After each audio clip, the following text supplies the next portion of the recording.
औज़ुबिल्लाहि मिनश्शैतानिर्रजीम बिस्मिल्लाहिर्रहमानिर्रहीम अस्सलामु अलैकुम वरहमतुल्लाहि वबरकातुहू। मेरा नाम रिफाज अहमद वानी है और मेरे साथ इशफाक अहमद वानी, वी आर ट्विन ब्रदर्स। हम डिस्ट्रिक्ट अनंतनाग से कुकरनाग वानदेवल गांव से ताल्लुक़ रखते हैं। अभी तक हमने करीबन 500 से ज़्यादा इनोवेशंस अपनी डायरी में कलम बंद की है। लेकिन आपके दिमाग में ये चीज़ आया होगा, अगर आपकी डायरी में 500 तो हमारे सामने एक भी क्यों नहीं। उसके बहुत सारे कारण हैं, जैसे सक्सेसफुल, फेलियर्स, सक्सेसफुल। लेकिन मैं इन दोनों चीज़ों को एक्सेप्ट करता हूँ। एक्सेप्ट मैं इसलिए करता हूँ क्योंकि अगर हम फेल नहीं होंगे, सक्सेसफुल नहीं होंगे, फिर सक्सेसफुल नहीं होंगे, फेल भी नहीं होंगे, तो हमारी लाइफ का जो टेस्ट है ना, वो कभी नहीं आएगा। एक तो ये।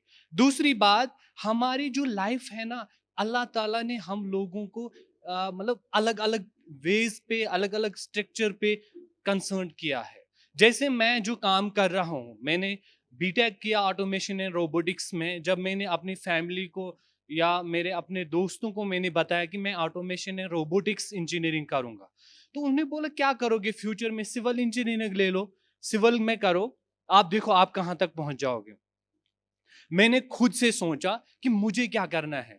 मैंने डिसाइड किया मुझे रोबोटिक्स ही करना है। तो मेरे ब्रदर जो इशफाक है, उन्होंने बताया मुझे लगता है कि आपका जो ये डिसीजन है, ये गलत डिसीजन है, आप रोबोटिक्स मत करो, क्योंकि आखिरकार हमारी फैमिली, हमें फैमिली भी तो चलानी है, बाकी घर का जो सिस्टम है वो भी ऑपरेट करना है। अभी तक जो हमारे फादर है मजदूरी करके हमें दे रहा था, लेकिन हमारी जब बारी आएगी तो हम क्या करेंगे? जब हमारे पास जॉब नहीं होगा, हमारे पास कुछ नहीं होगा, तो हम क्या करेंगे? मैंने उनको मतलब मैंने खुद सोचा, नहीं, हम एक काम करते हैं, मैं रोबोटिक्स ही लेता हूँ, ऑटोमेशन रोबोटिक्स इंजीनियरिंग करके फिर देखते हैं क्या करते हैं, क्योंकि हम ऑलरेडी इनोवेशंस करते हैं। देखो, मैं एक बात बीच में बोलना चाहूंगा। जैसे हम खाना खाते हैं ना, हाँ, कोई सिगरेट पीता है, ड्रग्स करता है, वो मतलब पता है वो ड्रग्स क्यों लेता है? असल में उसका हैबिट हो जाता है। गुड हैबिट, जब अगर कोई अच्छा काम करेगा ना, दिन में 100 बार अस्सलामु अलैकुम, अस्सलामु अलैकुम, अस्सलामु अलैकुम करेगा। एक दिन ऐसा आएगा, एक एज उसकी जब आएगी, वो अस्सलामु अलैकुम उसका बैड हैबिट बन जाएगा। सब लोग उसको उसको कहेंगे अस्सलामु अलैकुम, क्योंकि वो पहले गुड हैबिट में था, फिर वो टाइम जनरेशन गैप के थ्रू वो बैड हैबिट बन जाएगा। इसी तरह से जो इनोवेशंस होती है ना, हमारा मेरा वो खाना है। मैं अपनी इनोवेशन जब करता हूँ, अपना एक्सपेरिमेंट करता हूँ, मेरा वो ग़िज़ा है। जब तक मैं इनोवेशन ना करूँ, एक्सपेरिमेंट्स ना करूँ, तब तक मुझे नींद नहीं आती, तब तक मुझे सुकून नहीं होता। अब रही बात पैसा, क्योंकि सक्सेसफुल तो मुझे होना है, मुझे आना है सामने, क्योंकि अगर मैं इनोवेशन करता हूँ, मुझे स्टार्टअप भी करना पड़ेगा, मुझे पैसा भी कमाना पड़ेगा, मुझे अपने पेरेंट्स को पैसे देने पड़ेंगे, खुद को भी मुझे आगे लेके जाना पड़ेगा। तो सबसे इंपॉर्टेंट चीज क्या रहता है यहाँ पे, कि हमारा जो गवर्नमेंट ऑफ इंडिया पहले पहले एक सा मतलब जब से मैंने इनोवेशंस की है, मैंने क्लास 6 7 से इनोवेशंस की है। जब मैंने 10th पास किया था, 10th पास करने के बाद मैंने पहले एक साइंस टीचर से कहा था, सर क्या मैं नॉन मेडिकल ले लूं या मेडिकल ले लूं? उन्होंने कहा आपकी इनोवेशन को तो कोई फर्क नहीं पड़ता, आप आर्ट्स ले लो। मैंने उस टाइम सोचा चलो ठीक है, इनका सही है, क्योंकि इन्होंने बोला कि आपके फादर लेबर है, वो कहाँ से लाएंगे पैसे, फिर आपको देंगे, फिर आप आर्ट्स करो, फिर उसके बाद आप इनोवेशंस करेंगे। मैंने सोचा चलो ठीक है, इनका सही है, क्योंकि मैं इनोवेशन तो बचपन से ही करता आ रहा हूँ, तो अभी तक भी करूंगा, इससे कोई डिस्टरबेंस नहीं होगी। तो अल्लाह का लाख लाख शुक्र है, उसी साल हमने 15 इनोवेशन नेशनल इनोवेशन फाउंडेशन को भेजी थी, ऐसे ही रफली। तो नेशनल इनोवेशन फाउंडेशन की तरफ से हमें एक लेटर मिला। 2011 में हमें नेशनल अवार्ड और फर्स्ट प्राइज वो हमें डॉक्टर एपीजे अब्दुल कलाम ने दिया। मैंने मतलब ये पॉइंट है, मैंने आर्ट्स लिया है, मैं 3 4 महीने से आर्ट्स पढ़ रहा हूँ, लेकिन मुझे डॉक्टर एपीजे अब्दुल कलाम के बारे में पता नहीं ये कौन है। जब हम वहां पहुंचे, मुझे अवार्ड भी मिला, और सर ने ये भी कहा कि मैं आज फर्स्ट टाइम जम्मू कश्मीर के स्टूडेंट्स से मिल रहा हूँ, और आप क्रिएटिव ट्विंस हो, और अभी तक हमें क्रिएटिव ट्विंस ही वहां से एनआईएफ से कहा जाता है, नेशनल इनोवेशन फाउंडेशन से। तो उन्होंने मुझे ये कहा कि आपने सब्जेक्ट्स कौन लिए, कैसे क्या पढ़ाई कैसे चल रही है, APJ नॉर्मली बात की। तो मैंने कहा मैंने आर्ट्स लिया। उन्होंने बोला आप चेंज करो सब्जेक्ट्स को, यहाँ से जाके फर्स्ट टाइम यही काम करो। फिर अगर आप 12th में 10 बार फेल हो जाओगे, आप पास ही मत हो जाओ कभी, लेकिन आपको नॉन मेडिकल लेना है। मैं वहां से आया, मैंने नॉन मेडिकल ले लिया। घर वालों ने कहा कि पैसे कहाँ से, मैंने बोला हो जाएगा सब कुछ अरेंज, देखते हैं क्या होता है। मैंने चेंज कर लिया। और जब मैंने 10th पास किया था, मेरे मार्क्स बहुत कम थे, 41% थे, तो बहुत कम थे। तो मैंने मेहनत की और मैंने कोई ट्यूशन नहीं किया। मैंने 11th किया, मैंने 12th किया, मैंने गवर्नमेंट स्कूल्स में पढ़ा। और उसके बाद जब मैंने इंजीनियरिंग की, इंजीनियरिंग में अपने यूनिवर्सिटी में सेकंड आया। मैंने लाइफ में कभी नहीं सोचा था कि मैं ऐसा कर सकता हूँ, क्योंकि मुझे ABCD भी समझ में नहीं आता। क्योंकि मैं अगर A बोलता था फिर मैं C बोलता था बचपन में, मुझे याद नहीं रहता था बीच में B भी है, क्योंकि मैं एक्सेप्ट नहीं कर रहा था। अगर हम ACBDLP वो भी बोलेंगे, लेकिन एक कन्वर्सेशन होती है, एक स्टेज होता है हर एक चीज का। तो उस टाइम मेरा माइंड उस चीज को एक्सेप्ट नहीं करता। अब मैं थोड़ी बहुत इनोवेशंस की तरफ जाता हूँ कि हमने कैसी कैसी इनोवेशंस की, क्या क्या हमें लाइफ में देखना पड़ा। सबसे पहले हमने जब इनोवेशंस की तरफ गए, एक आइडिया होता है पहला, फिर उसके बाद उस आइडिया को एक रफ मॉडल में लिया जाता है, उसके बाद उसका इनोवेशन बन जाता है, फिर प्रोटोटाइप बनता है, फिर रफ मॉडल बनता है, फिर उसके बाद फाइनल स्टेज तक वो पहुंचता है।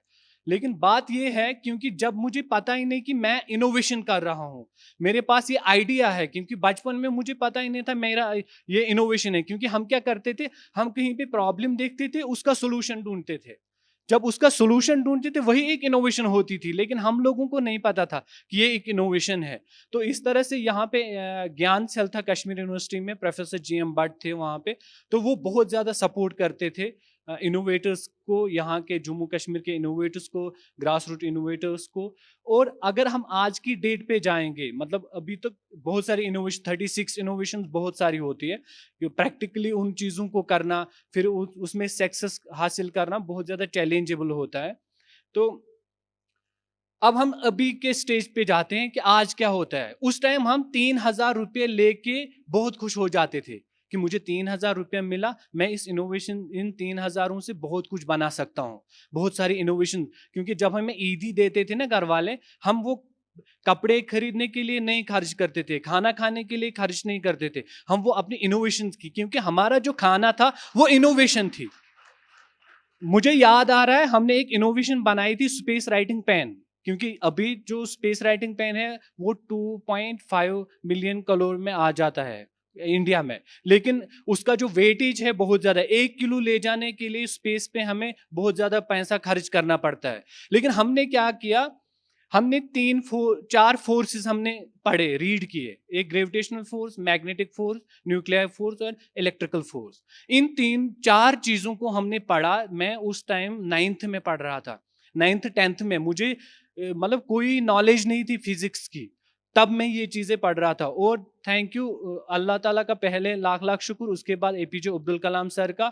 उन्होंने मुझे एक बुक दे दी, उस पर बहुत सारा कुछ लिखा था। मैंने उस बुक को रीड किया, मैंने एक इनोवेशन खोजी, वो है स्पेस राइटिंग पेन। हमने क्या किया, जो हमारे पास मैग्नेटिक फोर्स होते हैं नॉर्थ और साउथ, कभी नहीं सोचा था मैंने कि मैं भी ऐसा कर सकता हूं। तो हमने जब नॉर्थ और साउथ पोल को, उसके पोल की डायरेक्शन हमने चेंज की, उसमें एक फोर्स हमने क्रिएट किया एक वैक्यूम में, उसकी वजह से एक स्पेस राइटिंग पेन चल पड़ा। अभी तो जरूरत नहीं पड़ती, क्योंकि टेक्नोलॉजी बढ़ती जा रही है, स्पेस में हमें पेन की जरूरत नहीं पड़ रही है। आप भी सोच रहे होंगे क्यों, क्योंकि हमारे पास लैपटॉप होते हैं, हमारे पास स्मार्ट डिवाइसेस हैं। लेकिन उस टाइम जब मैंने 3 इडियट मूवी देखी थी, वहां पे एक क्वेश्चन पुट अप हुआ था, उसका सोल्यूशन मैंने ढूंढने की कोशिश की। तो उस इनोवेशन का अभी तक 4 एक्सपेरिमेंट्स कंप्लीट हो चुके हैं, उसके 2 और बाकी है। तो इस तरह से जो इनोवेशन हमने, एग्रीकल्चर इनोवेशंस बहुत सारी बनाई है। एप्पल कैचर बनाया है, जब मैंने 8th में एप्पल कैचर बनाया, वो मैनुअली काम करता था। आफ्टर बीटेक मैंने उस इनोवेशन में जान डाल दी रोबोटिक्स की वजह से, क्योंकि मैं सेंसर उसमें लगाता हूँ। हमें रेड एप्पल उतारना है तो वो रेड एप्पल ही उतारेगा। हमें साइज के प्रकार से एप्पल उतारने हैं, हम अपना साइज ग्रेडिंग हमें नीचे करके नहीं करना है। हमें एप्पल की ट्री के ऊपर ही एप्पल्स होंगे, हम वहां पे ग्रेडिंग कर सकते। हमारा जो लेबर है लगभग 25% लेबर हम कम कर रहे हैं एक गार्डियन का, जितने भी एप्पल्स होंगे।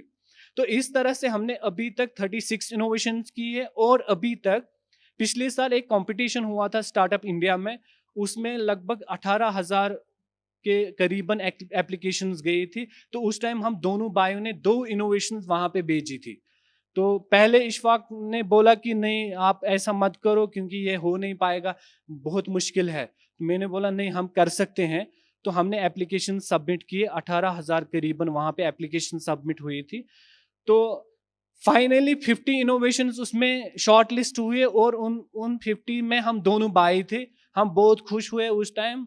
तो उसके बाद उन्होंने और एक शॉर्ट लिस्ट निकाला, फाइनल लिस्ट, जिसमें फंडिंग मिलती है, जहां पे एक इनोवेशन के ऊपर 50 लाख 1 करोड़ तक फंड मिलता है। तो उसमें 16 इनोवेशन यानी कि 16 स्टार्टअप सिलेक्ट हुए थे ऑल इंडिया में। और उन 16 में मेरा सीरियल नंबर था 2 और उनका था 6। और दोनों का थैंक यू सो मच, और दोनों का कामयाब हुआ। और मुझे आज लग रहा है, जब मैंने आफ्टर बीटेक जॉब ज्वाइन किया था आईआईटी भुवनेश्वर में as a robotics application engineer, मुझे 48,000 सैलरी थी, टिकट सब उनकी तरफ से था। लेकिन मैंने 2.5 महीने के बाद जॉब छोड़ दिया।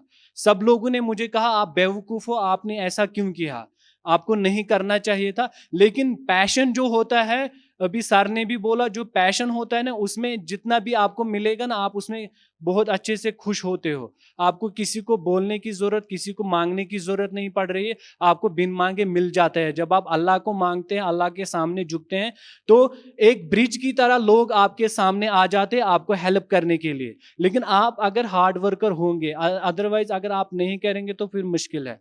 अभी के डेट पे हम दोनों भाइयों की 4 कंपनीज है, मैंने कभी सोचा नहीं था। और चारों कंपनीज स्टार्टअप है। मैंने एक भी रुपया अपने जेब से उसके लिए खर्च नहीं किया, लेकिन इनोवेशन के लिए मैंने मतलब अपना खून पसीना एक किया है। तो ये मतलब सबसे इंपॉर्टेंट चीज है कि हम अगर अपना जॉब ढूंढेंगे तो मुझे लगता है कि इनोवेशन बहुत इंपॉर्टेंट है, क्योंकि डे बाय डे हमारी लाइफ को बहुत ज्यादा चैलेंजेस मिलते हैं। अभी के डेट पे अगर हम देखेंगे, मैंने पिछले बार एक एक्सपेरिमेंट किया पिछले वीक में, वाटर की बहुत ज्यादा कमी होती है। लेकिन हम वाटर, सामने से एक बोतल, वाटर की बोतल बनेगी, उस बोतल में वाटर बनेगा, जितनी क्वांटिटी का आप चाहोगे उतना बनेगा। आपको कहीं नल के पास नहीं जाना है, कहीं नदी के पास नहीं जाना है, आपकी बोतल में ही आपको पानी मिल जाएगा। कभी किसी ने सोचा है ऐसा? मतलब बहुत ज्यादा मुश्किल है, लेकिन मुश्किल नहीं है, बहुत ज्यादा इजी है। एक एक्सपेरिमेंट इसका सक्सेसफुल हो चुका है, इस इनोवेशन का। तो अभी IIEDC है यहाँ पे NIT श्रीनगर में, बहुत सारे 2 इनोवेटर्स को यहाँ पे 15 लाख उनको फंड्स मिला है, ग्रांट मिला है उनको। और यहाँ पे अभी कश्मीर यूनिवर्सिटी में ज़कुरा कैंपस में NIF है, नेशनल इंस्टीट्यूट फाउंडेशन, IIEC है, वहाँ पे सपोर्ट मिलता है। Punjab agriculture university agriculture innovations के ऊपर फंड्स देते हैं, क्योंकि मैं खुद वहाँ पे इनक्यूबिटीज हूँ आज प्रेजेंट के डेट पे। तो ऐसा कहीं नहीं है। हाँ, ऐसा हो सकता था आज से पहले 3 साल 4 साल 5 साल पहले 3,000 रुपया भी नहीं मिलता था इनोवेशन के ऊपर। सब लोग बोलते थे आप क्या कर रहे हो, आप अपना टाइम बर्बाद कर रहे हो। लेकिन ऐसा आफ्टर मतलब 2025 में आप खुद देखेंगे कि इनोवेशन कहाँ तक पहुंची है।